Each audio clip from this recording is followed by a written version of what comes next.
Howdy y'all! Thanks for coming back for the third video in this series. If you haven't already, watch the first and second video in this series in which I talk about the student pilot certificate and the private pilot certificate. But in this third video, I'm going to be telling you about the instrument rating. Now the instrument rating is not a pilot certificate per se, it's more an instrument rating that goes with your private pilot certificate or it goes with your commercial pilot certificate. And so what is the instrument rating? Well, the instrument rating allows you to fly under instrument flight rules on an instrument flight plan, and when you're on the instrument flight plan, you're allowed to fly in the clouds.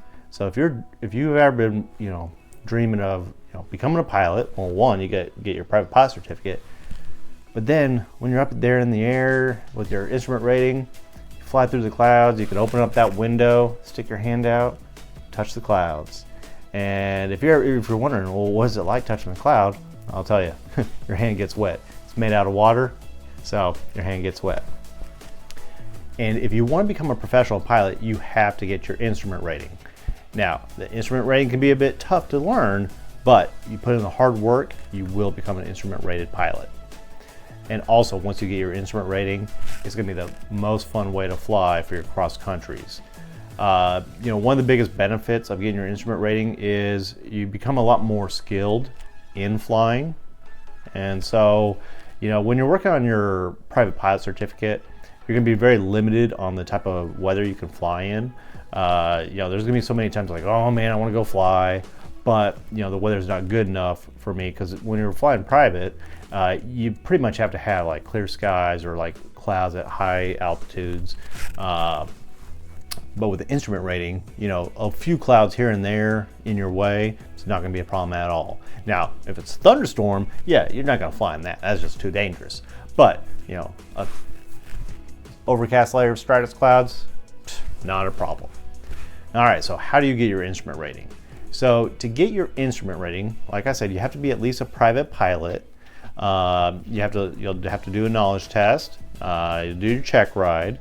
During your flight training, you're going to have to do 50 hours of cross-country time, for Part 61. Now, if you're Part 141, you're going to be working on your commercial pilot certificate, which you do have to get that 50 hours of cross-country time, but you can also be working on your commercial stuff at the same time. You'll get your 50 hours cross-country. You have to do 40 hours of simulated instrument time, and you can use if you're at a flight school that has a simulator. Well, then you can actually use a simulator. It has to be FAA approved, but you can use a simulator as part of your instrument training.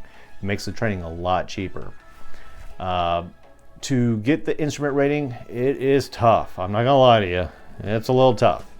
So if you watch my part 2 video where I talked about the private pilot certificate, I told you learning to get your private is 90% studying, 10% flying.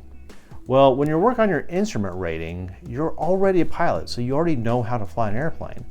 The instrument rating, you're going to be learning a whole bunch of new procedures, regulations, and it's all just about the procedures and regulations. I mean, when you're actually flying an instrument, it looks like this. You're flying, it's like straight and level, turn, straight and level, turn, straight and level, and eventually you land. And that's it. But there's like 1,000 procedures and regulations that you gotta learn, and so it's 99% studying, 1% flying. Now, you might be wondering, well, how am I gonna learn all this stuff? Well, I always ask, in aviation, you'll hear this all the time. Like, people ask, hey, how do you eat an elephant? And you're like, I don't know.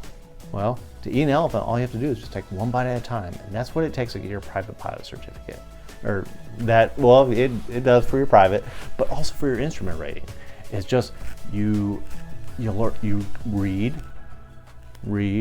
and eventually you know it all. So, just put in the hard work and you can get your instrument rating.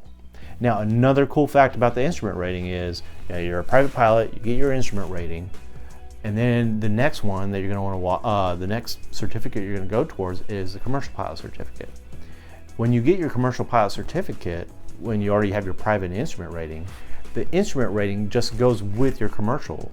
So you don't have to take, another instrument check ride when you go to do your commercial pilot certificate check ride.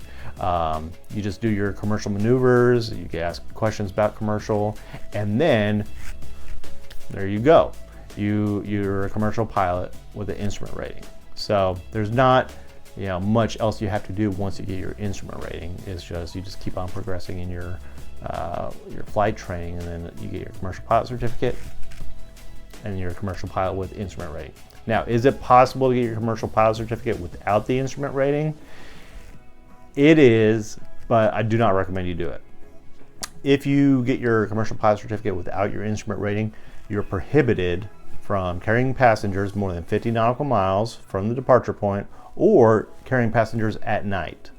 There's barely any jobs that you can get as a commercial pilot with the instrument rating, without the instrument rating. So it's just not worth it. So get your instrument rating towards becoming a professional pilot, and I'll explain to you the benefits and how to get your commercial pilot certificate in the next video. So stay tuned. All right, take care.